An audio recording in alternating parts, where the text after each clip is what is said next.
I used to wear overalls all the time. You know, overalls are perfect for kids. I was one of the kids, kind of slippery, kind of loose kid. My pants used to fall off all the time with overalls. That just can't happen. You know, I think about overalls is that my parents got them for me because I had this weird thing where I used to show people my belly button and ask them if they had an innie or an outie. I think it's because of that my parents, you know, filled my wardrobe with these denim straitjackets. I don't really see people wearing overalls much anymore. It's almost like since the 90s they've kind of been phased out. If you wear overalls today, you know, you're either a third grade art teacher or you're happy telling the world, hey, I was too lazy to put on pants this morning, so I put on a shirt that has pants connected to it. Yeah, you know, the thing with overalls is there's not a lot of fashion options available. You put on a jacket and magically you're wearing regular pants. You know, and but you never do that, of course, because if you do, you block out your only pocket situation, which is right here underneath your neck. When I was a kid, that was a fucking awesome pocket to have because I could put peanut butter and jelly sandwiches in it. And frogs, you know, catch a frog, pick it up, put it in the pocket. Maybe feel like a little sexy baby kangaroo.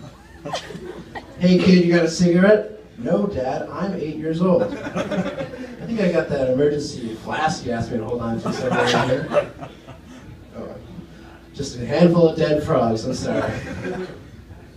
Yeah, I was a cool-ass motherfucking kid. I had a good home environment, you could say. My grandmother used to live with us growing up, which was awesome, because if you had to stay home from school because you were sick, she would let you watch Scooby-Doo all day and make you oodles of noodles, which is what we called ramen noodles, because it made being poor awesome. You know, Nana was awesome. Not anymore. She's dead. But yeah, so if I had to go to the doctor, I get all excited the night before, you know, if I got really sick or something, I get my hopes up high praying for pneumonia. Because if I did, I mean, I could spend the whole next day with Nana pretending to eat actual soup. And my mom would bring me to the doctor, you know, fingers crossed, praying, and the doctor would say something like, you know, son, I'm glad to say you don't have anything serious, but I thought for a minute you might have had pneumonia. Thanks a lot, asshole. And to answer your earlier question, I don't have an outie. I hated that doctor. The thing is, I still have the same doctor. I've gone to a pediatrician since I was 4 years old. I'm 20. You know, the man has probed my intimate depths, if you know what I mean. He's literally been a first-hand witness to my triumph over puberty. Sometimes even use both hands. Yeah, well, so, you know, you go to the doctor, and the worst thing about it is when they make you go and stand on this old-school balance scale they got there in the corner. And I asked the nurse one time, her name's Heather. I said, Heather, why do you insist on using a scale that looks like it was designed by the fucking Egyptians? And she said, well, you know, this scale is actually more accurate than our modern scale. I said, listen to me, Heather, this ain't Thebes. You know, I tend to trust stuff that was made in the 21st century.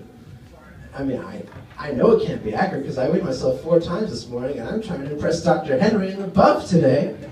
So I'll tell you again, bitch, this ain't Thebes.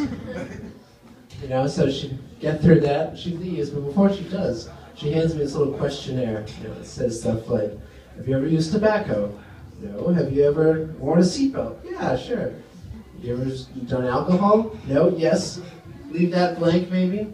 Last question is, A, have you ever had sex? B, do you plan on having sex? Or C, no immediate plans to have sex. So I asked myself, well, I'm an effing man, aren't I? So I circled B, plan on having sex. You know, and then the doctor comes in a little while later. There I am on the crinkly paper in my boxers. My face is beet red. So I've been doing some, you know, pre-checkup warm-up push-ups to get my muscles flexed. Because I want to impress him when he probes my intimate depths.